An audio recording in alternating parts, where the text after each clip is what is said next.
내가 사람의 방언과 천사의 말을 할지라도 사랑이 없으면 소리나는 구리와 울리는 꽹가리가 되고, 내가 예언하는 능력이 있어 모든 비밀과 모든 지식을 알고 또 산을 옮길 만한 모든 믿음이 있을지라도 사랑이 없으면 내가 아무것도 아니요.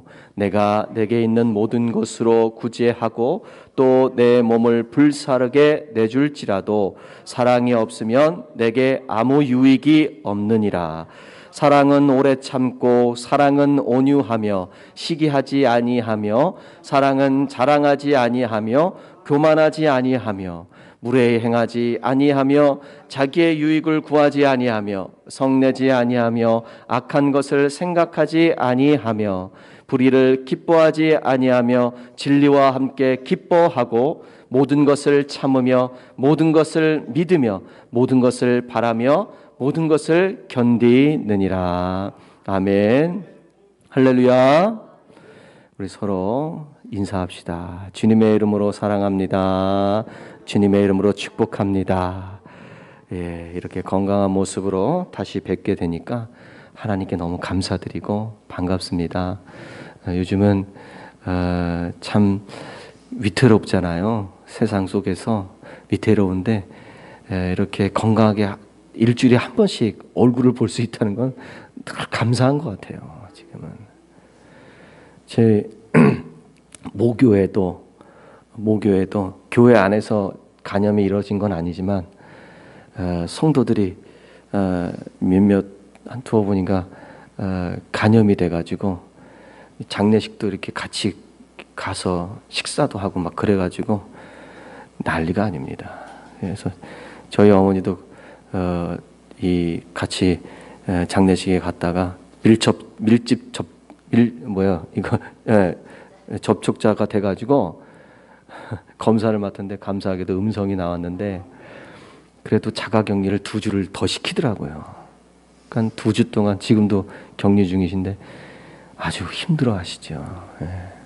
그러니까 어떤 상황이 갑자기 닥칠지 참 우리는 알 수 없지만 어쨌든 이렇게 일주일에 한 번 또 건강한 모습을 볼 수 있다는 건 참 감사한 것 같습니다. 오늘 여러분들이 너무 잘 아는 말씀이죠. 사랑은 오래 참고. 너무 잘 아는, 너무 유명한 말씀이죠. 그래서 오늘 말씀도 참 마음에 감동을 주셔서 하라고 하셔서 이렇게 준비해서 하는데, 너무 잘 아는 말씀 갖고 자꾸 말씀을 전하라 그러면 참 마음에 고민이 좀 되더라고요. 이거 뭐 설교 수도 없이 수천 번, 수만 번도 이게 막 설교되어지고 되뇌어지는 말씀인데 또 무슨 설교할 게 또 있을까 싶은 생각도 있고, 또 이렇게 우리가 잘 알고 하는 말씀이지만 의외로 설교하기는 참 어렵지 않나 이런 생각이 들면서 말씀을 준비하게 됐습니다. 하나님이 어떤 역사를 하실지 어떤 은혜를 주실지는 잘 모르겠지만 말씀 가운데 마음을 여시고 하나님의 말씀을 주의 음성을 듣기를 간절히 축원합니다. 우리가 이제 사랑장이라고 유명한 고린도전서 13장을 읽었는데 사랑에 관한 이야기를 하기 전에 초대교회 이야기를 좀 해볼 필요가 있습니다. 초대교회 하면 우리가 알 수 있는 떠오르는 것이 성령일 거예요. 성령의 임재. 예수님께서 약속하신 성령이 예수님이 승천하신 이후에 이 기도하는 120명의 성도들에게 성령이 임하셨어요. 그것을 계기로 교회라는 게 세워집니다. 교회가 태동합니다. 초기 교회, 원시 교회, 초대교회 이렇게 얘기하고 원시교회라고 얘기하기도 하고, 이런 교회가 성령의 임재와 함께 태동을 해요. 그러니까 초대교회 하면 성령의 임재를 빼놓을 수 없죠. 성령의 임재는요, 다양한 현상들로 나타납니다. 성령의 임재하신 그 증거들이 나타나는데 특별히 눈에 보이게 은사로 나타납니다. 은사. 그래서 성령이 임했더니 어떤 사람에게는 성령으로 말미암아 지혜의 말씀을, 어떤 사람에게는 같은 성령을 따라 지식의 말씀을, 다른 사람에게는 같은 성령으로 믿음을, 어떤 사람에게는 한 성령으로 병 고치는 은사를, 어떤 사람에게는 능력 행함을, 어떤 사람에게는 예언함을, 어떤 사람에게는 영들 분별함을, 다른 사람에게는 각종 방언 말함을, 어떤 사람에게는 방언들을 통역함을 주셨다. 성령이 임하셔서 성령의 임재를 통해서 이런 은사들이 다양하게 나타났어요. 교회에. 예? 교회에 나타났어요. 이런 은사들은 성령이 함께 하신다는 증거이기도 하지요. 증거지요. 그래서 은사가 교회에 있는 것은 사실 중요한 사항 중에 하나라고 할 수 있어요. 성령이 임했을 때 성령의 임재를 통해서 나타나는 현상들이니까 중요하지 않다고 말할 수 없어요. 중요해요. 은사는 중요합니다. 그럼에도 불구하고 성령의 은사 때문에 교회에 많은 문제들이 생겨요. 성령의 은사 때문에. 얼핏 이해가 잘 안 돼. 성령의 은사가 임했는데 왜 문제가 되지? 얼핏 이해가 잘 안 됩니다. 성령의 은사 때문에 시기와 질투와 자기 자랑과 교만과 서로에게 무례하게 행하고 다투기도 하고 교회에 심각한 분열이 일어납니다. 와, 이게 뭔가 모순이 되는 것 같아요. 맞지 않는 얘기예요. 성령이 임하시고 성령의 은사가 나타나는데 왜 이걸 가지고 이런 악한 일들이 일어날까? 성령의 열매는 성경에서 말씀하시기를 사랑과 희락과 화평과 오래 참음과 자비와 양성과 충성과 온유와 절제다. 이게 성령의 열매라 그랬어요. 성령을 받고 성령의 은사를 받은 교회와 성도들이 이런 열매를 맺어야 되는데, 성령의 열매니까 이런 열매를 맺어야 되는데 이런 열매를 전혀 맺지 못하고 시기와 질투와 교만과 자랑과 다툼과 분열의 열매를 맺는 거예요. 아, 이거 무슨 성령님한테 무슨 문제가 있나? 성령님 무슨 문제가 있나? 에? 하나님이 주신 은사에 무슨 문제라고 있는 걸까요? 마치 이 불량제품처럼 하나님께서 보내신 성령이 무슨 잘못된 것인가? 잘못된 걸 보내셨나? 성령님께서도 엄연히 성부 성자와 함께 하나님이십니다. 성령님도 하나님이세요.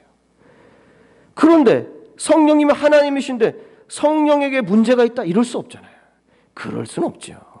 성령은 하나님이신데 문제가 없죠. 하나님께. 하나님께서는 실수와 오류가 절대 없으신 분이에요. 인간하고 달라. 실수와 오류가 절대 없어요. 완전하시고 전능하신 분이 하나님이신 줄 믿습니다. 자, 그럼 문제가 뭡니까? 성령의 은사가 왜 성령의 좋은 열매들로 맺어지지 않고 이런 시기와 다툼과 질투와 자기 교만과 분노와 분열을 낳냐 이겁니다. 그럼 무슨 문제입니까? 뻔합니다. 성령의 은사를 받은 사람들의 문제예요. 사람들의 문제. 성령의 은사를 받은 사람들에게 어떤 문제가 생겼을까요? 그것은 사랑의 그릇에, 사랑이라는 그릇에 성령을 받지 않았기 때문에 그래요. 성령 받지 못했기 때문에. 다른 말로 표현하자면요, 사랑의 기반 위에 또 사랑이라는 토대 위에 성령의 은사를 세워나가야 돼요. 그렇지 못했기 때문에 이런 문제가 생겼던 거죠. 그런데 이런 문제가 처음부터 생겼냐? 처음부터 생긴 게 아니에요. 네? 처음부터 이런 문제가 생긴 것이 아닙니다. 그리고요, 사랑이 없는데, 사랑이라는 기반과 토대가 없는데 성령님께서 은사를 주시지 않죠. 안 줘요. 사랑의 기반이 없으면 안 줍니다. 자, 그렇다면 생각해 볼 수 있는 게 뭐냐면 사람들이 변질됐다는 거예요. 처음부터 사랑이 없었던 것이 아니라 사랑이 있었지만, 그리고 그 위에 성령을 받았지만 시간이 지나면서 변질됐다는 거예요. 처음에 하나님이 베푸신 구원의 은혜를 깊이 깨닫고 너무 감사할 때 누구나 다 사랑이 충만합니다. 사랑이 충만해. 그때는 하나님의 은혜를 깨닫고 그 구원에 감격하는 그 순간에요, 사랑이 저절로 충만합니다. 그래서요, 하나님께서는 그 사랑의 마음 위에다가 성령의 은사를 주셨어요. 그런데 사람들은요, 받기만 받았지 지금 어떤 논리로 성령을 받게 됐는지 그 진리를 정확하게 깨닫지 못하는 상태에서 하나님의 주신 그 구원의 은혜에 감격하면서 받은 거예요. 그런데 논리적으로는, 지식적으로는 잘 몰라요. 어떻게 받았는지, 어떤 토대 위에 받게 됐는지 그런 것들은 잘 깨닫지 못한 상태. 그러니까 무슨 얘기냐면 마치 좀 순수한 신앙일 때 받은 거예요. 어린 신앙일 때 받은 거예요. 어린 신앙일 때. 여러분들 어린이들도요, 성경의 지식과 이런 것들 잘 몰라도 어린이들도 성령 받습니다. 예? 어린이들도 심지어 성령의 은사를 받아요. 방언도 하기도 하고 어린이들도 때론 예언을 하기도 합니다. 어린이들도 성령 받고 은사 받고, 그러나 아직 지식이 없고 그냥 단순한 순수한 신앙 위에 받은 거예요. 아직 젖먹이 신앙이면서 단단한 음식을 먹지 못하는 상태였던 거죠. 초대교회 하나님의 은사를 받을 때. 그러나 시간이 지나면서 영적으로 성장해야 돼. 영적으로 성장해야 되는데 영적으로 성장하지 못한 채로 시간이 지나면 사람은 그 은사를 감당하지 못하고 변질됩니다. 그래서 히브리서에도요, 히브리서 5장 12절 14절에도 보면 사도 바울이, 야, 니들이 마땅히 시간이 지나면 선생의 위치에까지 가야 되는데 아직도 단단한 음식을 못 먹는 젖먹이 신앙이냐. 그리고 다 체해버렸어. 잘못됐어. 영적으로 성장하지 못하면요, 처음에 하나님의 은혜를 받고 성령의 은사를 받았을지라도 그것을 감당하지 못하고 변질되게 돼. 그러기 너무 쉬워요, 사람은. 사랑의 토대 위에 성령의 은사를 주셨는데 그것을 깨닫지 못한 채로 시간이 지났어요. 그리고 사랑이 식어졌어요. 결국 성령의 열매는 사라지고 맙니다. 이제는 성령의 은사를 서로 비교하면서 니께 낫냐 내께 낫냐 서로 다투고 시기하고 자기 자랑에 빠지고 교만에 빠지게 됩니다. 사랑의 토대 위에 세워졌다라는 것을 깨달았다면 그것을 지키기 위해 많이 노력했을 겁니다. 그런데 여러분들도 생각해 보세요. 내가 하나님의 구원의 은혜를 받으면서 막 처음에 엄청 감격하잖아요. 성령 충만합니다. 그런데 논리적으로는 잘 몰라요. 지식적으로는 몰라. 내가 어떻게 성령 받았는지 지식적인 건 잘 몰라요. 그냥 그렇게 시간이 지나. 누가 말씀으로 가르쳐주는 사람이 없으면 쉽게 변질되거나 때로는 이단성을 갖기 쉬워요. 네? 말씀으로 배우질 못하면. 그런 거예요. 지금 초대교회가 그런 상황에 빠진 거예요. 특별히 고린도 교회가 그런 상황에 빠진 겁니다. 십중팔구는 이런 싸움이 있는 것은 그들의 상태가 이제는 더 이상 하나님께서 그들에게 성령의 은사를 주지 않으시면서 성령의 은사들을 거두어 가신 상태가 거의 맞을 거예요. 거두어 가셨을 겁니다. 이 사람들이 싸우고 있는 다툼은 자기들이 여전히 성령 충만하고 성령의 은사가 충만하기 때문에 그걸 자랑하고 다투는 것이 아니라 거의 보면 이런 상황에서는 과거에 가졌던 은사를 가지고 다툽니다. 내가 가졌었던 은사. 그걸 자랑하고 있는 거예요. 예? 지난 과거엔 내가 어땠는지, 지난 과거엔 내가 이런 사람이었어. 지난 과거에는 내가 성령 충만해서 막 어떻게 막 하나님 딱 싫어하세요. 과거 얘기하는 거.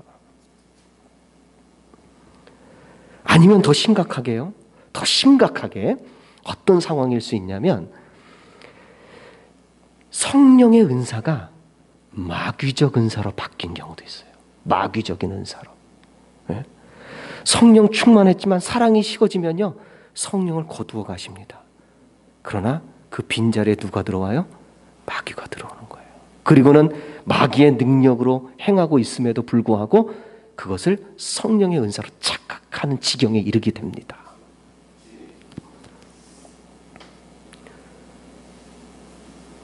사울, 우리 새벽에 사무엘상 보는데 사울이 그랬잖아요. 사울이 처음에요, 하나님께서 사울을 세울 때, 이스라엘 초대왕 사울을 세울 때요, 성령 충만했어요.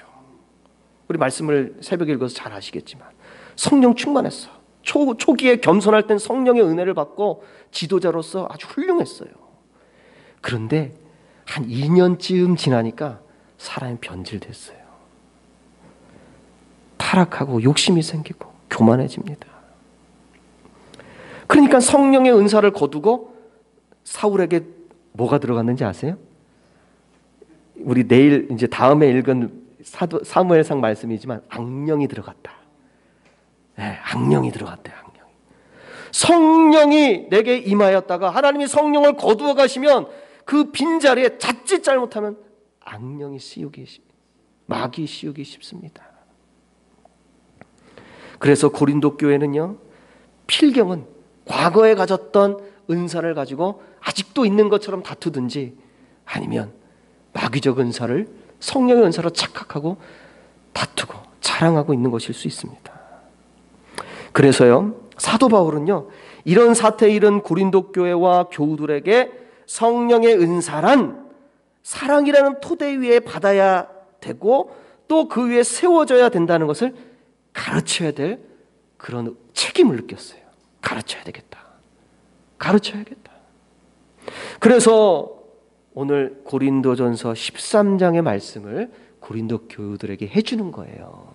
고린도 교인들이 사랑이 충만해서 이런 사랑장이라는 것이 그들에게 전해진 것이 아니라 사랑이라는 기반과 토대 위에 세워지지 않았기 때문에, 그것이 변질됐기 때문에, 그걸 잃어버렸기 때문에 가르치려고 쓴 거예요. 가르치려고.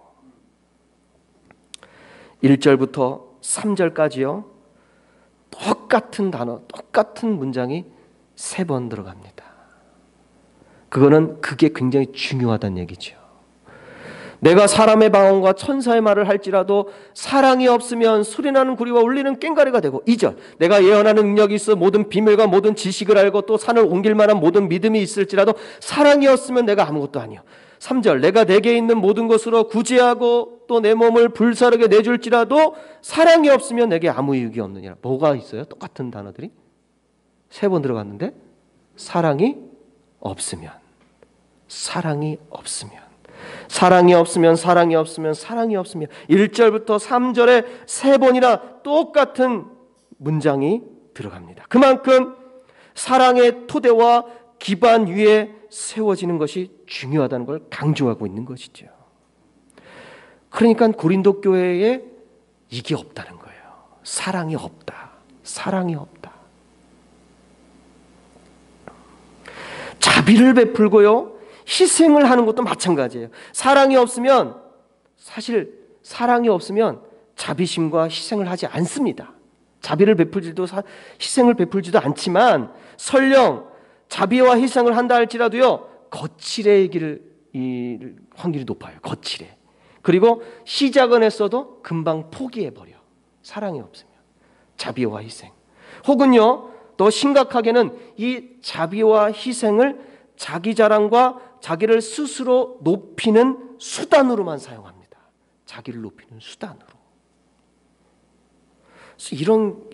제가 뼈저리게 경험한 거예요. 이거는요, 정말로 누구라고 말을 못하지. 제가 목회하면서 아주 심각하게 경험해 본 사항입니다.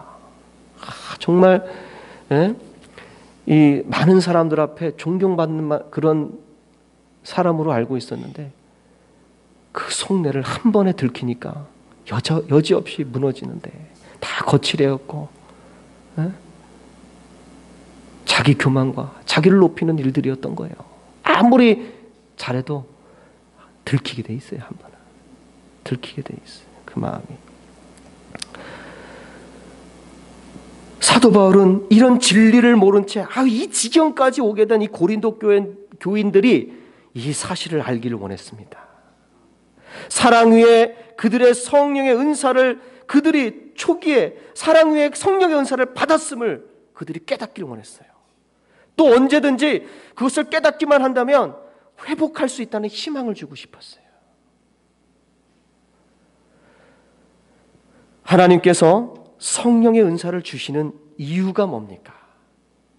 고린도전서 12장 7절에서 말씀하시는데 그 이유는 당신도 나도 우리 모두가 다 유익하기 위해서 주는 것이다.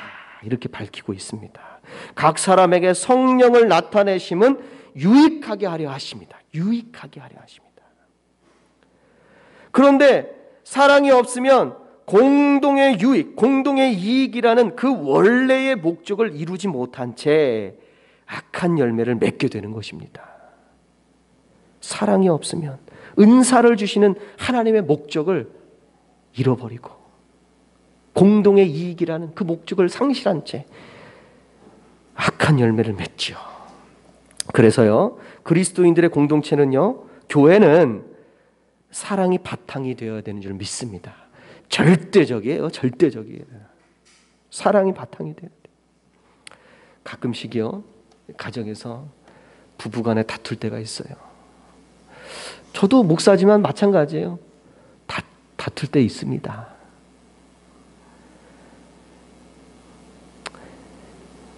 왜 안 다투겠어요? 근데 화해할 때 이런 생각이 들어요.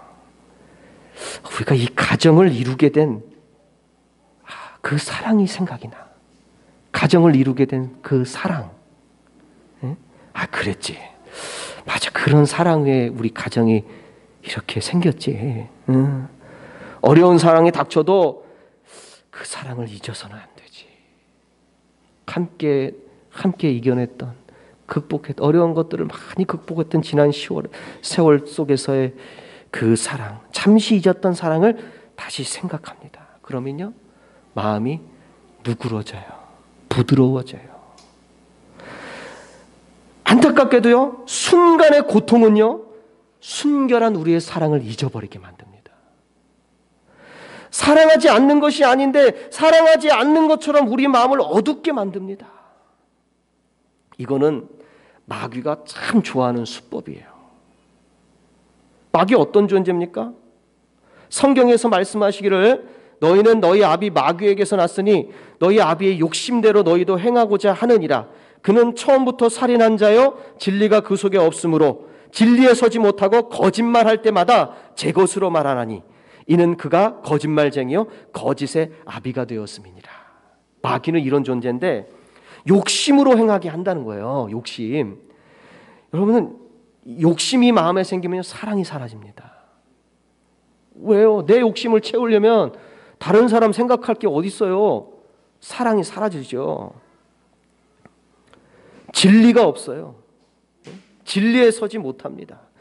그러니까 진리가 없다는 것은 하나님이 우리를 얼마나 사랑하시는 게 진리잖아요. 우리 사랑하시는 하나님의 사랑이 진리잖아요. 근데 그걸 의심하게 만들어. 그리고 그런 사랑을 받은 사람들이 모인 공동체가 우리잖아요. 그러면 교우 간의 사랑을 잊어버리게 만듭니다. 마귀는. 성령의 은사는 공동의 유익을 위해서 주신 것이라는 진리를 생각하지 못하게 만듭니다. 분열하게 만들어요. 마귀는 거짓말장이에요. 너도 저 사람 사랑하지 않고 저 사람도 너 안 사랑해. 이렇게 속삭여요. 너도 저 사람 안 사랑하고 그러니까 그도 너 안 사랑하니까 신경 쓰지 마. 거짓말에 서로 사랑을 의심하고 살아가도록 속삭입니다. 마귀의 농간에 놀아나면 안 되는 줄 믿습니다. 이렇게 속았다는 걸 느낄 때 얼마나 창피한지 몰라요. 목사인 저도 마귀에게 순간 속아가지고 의심하게 되고 그러면요, 내가 목사인데 목사라는 표를 잠깐 떼고 싶어. 너무 창피해가지고 사랑으로 덮어줘도 되는데 막 별거 아닌 것 같다 화내, 분노해. 창피하게 그지를 이룰 수 없어요. 창피합니다. 내가 목사, 그 목사라는 표를 떼고 싶어. 막 창피해가지고. 여러분 절대 잊지 말아야 합니다. 우리 교회, 우리의 가정, 그런 사랑 위에 세워졌다는 것을 절대 잊으면 안 돼요. 마귀의 거짓말을 속지 마십시오. 속지 마세요. 약속하는 겁니다. 속지 마세요. 그러면서 1절, 3절과는 반대로 4절부터 7절까지는요, 사랑이 있으면에 대해서 얘기합니다. 사랑이 있으면 어떻게 되는가? 1절, 3절은 사랑이 없으면 어떻게 되는가 얘기했으면 4절부터 7절은 사랑이 있으면 어떻게 되는가 이렇게 얘기해요. 이건 세상이 가르쳐주는 정의가 아니고요, 하나님께서 가르쳐주시는 사랑의 정의입니다. 사랑은 오래 참고 온유하며 시기하지 아니하며 자랑하지 아니하며 교만하지 아니하며 무례히 행하지 아니하며 자기의 유익을 구하지 아니하며 성내지 아니하며 악한 것을 생각하지 아니하며 불의를 기뻐하지 아니하며 진리와 함께 기뻐하고 모든 것을 참으며 모든 것을 믿으며 모든 것을 바라며 모든 것을 견디느니라. 이게 사랑이고, 사랑이 있으면 이렇게 된다. 반대로 사랑이 없으면 어떻게 된다는 거예요? 참지 못하고 분노하고 자기 자랑에 빠지고 교만해지고 상대방에게 막 무례하게 행동하고 악을 행하는 것을 즐겁게 여겨요. 남이 잘못되는 것 같이 슬퍼해야 되는데 남이 잘못된 건 기뻐. 인내와 믿음과 희망이 사라집니다. 그래서 이 말씀은 교회가 스스로를 점검하기에 너무 좋은 말씀이에요. 우리 교회는 사랑이 있는가? 나는 과연 우리 교회가 사랑이 있는 공동체가 되기 위해서 얼마나 노력하고 사랑하고 있는가? 나를 또 점검하기 좋은 말씀입니다. 나를 점검. 그리고요, 오늘 말씀에 가르쳐 주신 이 사랑의 정의는 그냥 추상적으로 가르쳐 주시는 것이 아니라 우리 하나님과 예수님께서 직접 실천하시면서 경험한 것을 가르쳐 주시는 거예요. 속빈 강정이 아닙니다. 그러니까 하나님은요, 오래 참으셨어요. 하나님 우리를 사랑하셔서 오래 참으시는 분인데, 베드로후서 3장 9절의 말씀을 보면 오직 주께서는 너희를 대하여 오래 참으사 아무도 멸망하지 아니하고 다 회개하게 이르기를 원하시느니라, 이렇게 얘기했어요. 오래 참으사, 우리를 대하여 오래 참으사 아무도 멸망하지 않기를 원한다.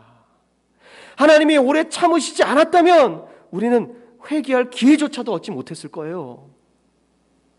오래 참지 않으셔 회개할 기회조차도 얻지 못했을 겁니다.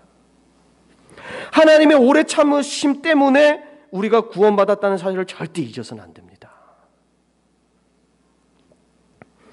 우리는 때로는 저 사람은 너무 악해, 나쁜 사람 같아, 하나님은 저런 사람 안 멸망시키고 뭐 하시나, 저런 사람 안 데리고 가시고 뭐 하시나. 하나님의 뜻과는 정반대되는 얘기입니다. 사랑이 없는 얘기. 우리도 그 오래 참으심 때문에 구원받았다라는 그 은혜를 절대 잊지 마십시오. 예수님께서 말씀하시기를 나는 마음이 온유하고 겸손하니 나의 멍에를 메고 내게 배우라, 이렇게 말씀하셨어요. 마음이 온유하고 겸손하니까 내게 배우라. 예수님께서 온유하지 않고 분노가 많으셨다면 예수님을 못 박으려고 하는 자들을 가만두지 않았을 겁니다. 그렇지 않아요. 온유한 성품이 없으셨으면, 사랑은 온유하고 그랬는데 온유한 성품이 없으셨으면 예수님의 침 뱉는 사람, 조롱하는 사람, 돌멩이 던지는 사람, 뺨 때리는 사람, 십자가에 못 박는 사람들 가만두시지 않았을까? 그런 일 당하시지도 않았겠죠. 예수님께서 겸손하지 않으셨다면 또한 우리를 위해 죄인의 형틀인 십자가에 죽으시지도 않으셨을 겁니다. 그리스도인들은 모두 예수님의 온유와 겸손을 배워야 될 줄 믿습니다. 예수님이 말로 가르치신 것이 아니라 십자가라는 행함으로 가르치신 그 온유와 겸손을 배워야 합니다. 그 온유와 겸손하신 때문에 우리가 구원의 길로 갈 수 있었던 거예요. 잊지 마세요. 우리도 지금요, 다른 영혼들을 구원하고 싶잖아요. 그러면 예수님과 같은 온유와 겸손이 필수예요. 다른 영혼 구원하고 싶으면. 온유하지도 않고 겸손하지 않으면서 사람을 구원하겠다. 그거는 맞지 않는 얘기입니다. 예수님은 또 무례하게 행하지 않으시는 분입니다. 예수님 주변에는요, 더러운 죄인들, 더러운 병자들, 더러운 귀신 들린 자들, 또 소외된 과부와 고아와 약한 어린아이들이 있었습니다. 그들이 예수님을 만나고 싶어서 쫓아오고 쉬지도 못하게 할 정도로 귀찮을 정도로 쫓아오고 또 예수님을 어떻게든 한번 만져보고 싶어가지고 그렇게 안달이 났어요. 길을 제대로 가지 못할 정도로 길이 막혀요. 예? 길이 막혀서 이리 치우고 저리 치우고 할 정도로 이런 사람들이 와서 예수님을 붙들고 있었어요. 그런데 예수님께서는 나는 깨끗하고 하나님의 아들이고 흠이 없는 하나님의 아들이니까 더러운 니들은 내게 가까이 오지 마. 난 니들하고 달라. 이렇게 말씀하지 않으셨다는 거예요. 예수님은 그들을 무시하는 등 무례한 행동을 하지 않으시고 그들이 올 때 거부하지 않고 다 받아주셨어요. 우리는 어떻습니까? 나보다 못 배우고 나보다 가난하고 나보다 못났다고 혹시 무례하게 행하진 않습니까? 성경에 보면요, 빚진 자 이야기 나와. 빚진 자 1만 달란트를 빚진 자하고 뭐더라? 100데나리온인가? 하여간 이 달란트하고 데나리온은 어마어마한 차이입니다. 금화예요, 달란트는. 그런데 그 빚지는 사람한테 100달란트를 탕감받았어. 탕감받았어요, 자기가. 근데 길가 가다가 자기한테 조금 빚진 사람 목살을 붙잡고서는 야, 돈 갚아 하면서 감옥에 쳐넣었어. 자기는 100달란트를 탕감받았는데 무례한 거죠. 무례한 거야. 우리 하나님의 은혜 잊어버리면 다 무례합니다. 내가 하나님께 구원받은 사실을 망각하면 다 무례해집니다. 하나님께 구원받은 사실을 깨닫는 순간 우리는 그 어떤 영혼 앞에서도 무례하게 행동할 수 없어요. 내가 벌레 같고 더럽고 추악한 죄인인데 구원해 주셨잖아요. 무례하게 나를 매몰차게 무시하지 않으시고 받아주셨어요. 그거 사실을 안다면 누구에게 우리가 무례하게 행동할 수 있겠습니까? 그럴 수 없지요. 예수님께서는 게다가 십자가에 달리시기 전에 제자들을 데려다 놓고선 수건을 허리에 두르고 어떻게 합니까? 양동에 물을 떠다가 제자들의 발을 하나씩 씻겨줘요. 스승이 제자의 발을. 생각해 보세요. 이스라엘 사람들을 신고 다니는 신발이라는 게 샌들입니다. 샌들. 구멍 뻥뻥 뚫린 샌들이잖아요. 그리고 그 당시에 무슨 도로가 포장되어 있습니까? 맨날 흙바닥 밟고 돌아다니는 거예요. 발이 얼마나 더러운지 몰라요. 그래서 어디 가면요, 발 씻을 물 하나 내주는 게 예의입니다. 이스라엘은. 근데 그 더러운 발을 예수님께서 깨끗하게 양동에 물을 담아서 하나하나 다 씻어주시는 거예요. 그리고는 뭐라고 합니까? 내가 너에게 행한 것 같이 너희도 행하게 하려 하여 본을 보였노라. 니들도 이렇게 해. 그래서 내가 먼저 실천한 거야. 무례히 행하지 말라는 거예요. 예수님은 어떤 죄인이든 아무리 어떤 추악한 죄를 져도 발을 씻기시는 분이야. 그러니까 우리도 무례하게 행동하지 말고 세상에 우리를 함부로 대하는 사람들까지도 섬기기를 원하시는 분인 줄 믿습니다. 예수님은 자기 유익을 구하지 않습니다. 이것은 예수님의 기도를 보면 알 수 있어요. 예수님께서 십자가 지기 전에 겟세마네에서 어떻게 기도합니까? 아버지요, 아버지께서는 모든 것이 가능하니까 이 잔을, 이 고통의 잔을 내게서 옮겨주십시오. 그러나 나의 원대로 하지 마시고 아버지의 원대로 하십시오. 십자가는 너무나 고통스럽고 지고 싶지 않은 그런 것이었지만 그럼에도 불구하고 아버지의 뜻대로 하기를 원했어요. 아버지 뜻대로. 자기 유익을 구하지 않아요. 아버지의 뜻대로 하기를 원했고 또 살리시고자 하는 죄인들의 유익을 위해서 자기 유익을 버리신 분이 예수님입니다. 근데 어떻게 됐어요? 순간에 자기 유익을 버렸더니 부활이라는 죽음도 이기시는 축복을 받게 됩니다. 결국 나의 유익을 버리는 건 버리는 게 아니라 하나님께서 채워주시는 건 줄 믿습니다. 예수님께서 그러므로 염려하여 이르기를 무엇을 먹을까 무엇을 마실까 무엇을 입을까 하지 말라. 이는 다 이방인들이 구하는 것이라.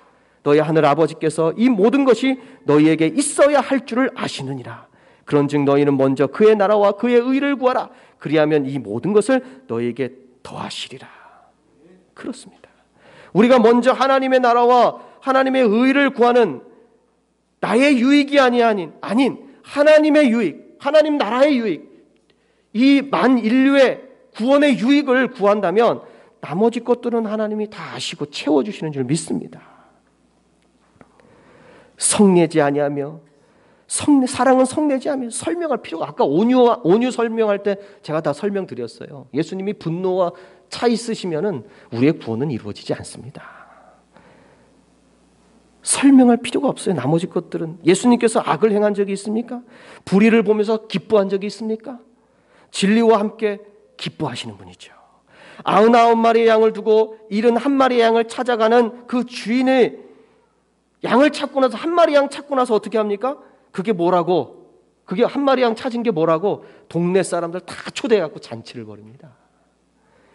이 비유를 통해서 하나님의 마음을 가르쳐 주시는 거예요. 죄인 한 사람이 회개하고 돌아오는 것을 얼마나 기뻐하는지 진리와 함께 기뻐하시는 분인 줄 믿습니다. 예수님 우리를 사랑하셨어. 십자가 고난과 멸시와 조롱과 모든 것을 참으셨고 모든 것을 견디셨고 또 십자가에 죽은 후에도 하나님께서 다시 살리실 것을 믿으며 부활의 소망을 바라보신 분인 줄 믿습니다. 사랑은 모든 것을 참으며 모든 것을 믿으며 모든 것을 바라며 모든 것을 견디느니라.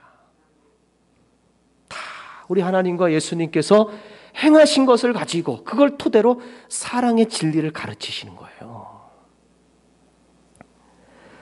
하나님께 사랑이 없었다면 우린 과연 어떻게 됐겠습니까? 하나님의 사랑이 없었다면